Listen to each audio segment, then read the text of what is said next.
Hi everyone, it's Mrs. Holbrook, and Sheila Rae is one of my favorite characters and favorite books. Did you enjoy it?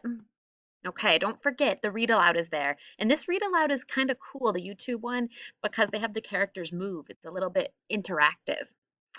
So, for your job today, you need to do your feelings check in, right? We always do this every week. We think about how our characters are feeling. So, pick a part in the book, any part, and share what part you chose, and then you also need to say how she was feeling and why you think that. So I'm choosing in the beginning of the book when there is a thunder and lightning storm, and Sheila Rae is not scared. She is actually very brave and confident. I think she's feeling almost excited that the storm is happening. And I chose that part because I can make a connection. There was a storm last night, and even though the power went out and we couldn't see, I still felt a little excited, like Sheila Rae. Let's watch this part.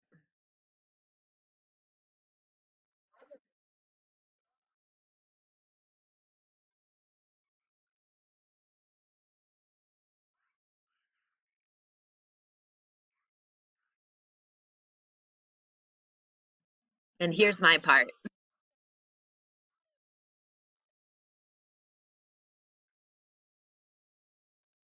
See how she's smiling when she sees it? That's what makes me know she's kind of excited about it. So remember, your job is to pick a different part, not the same part that I chose, and share. You can either make a video or you can write about it and tell us what part you picked, how she's feeling, and why. Can't wait to see your work.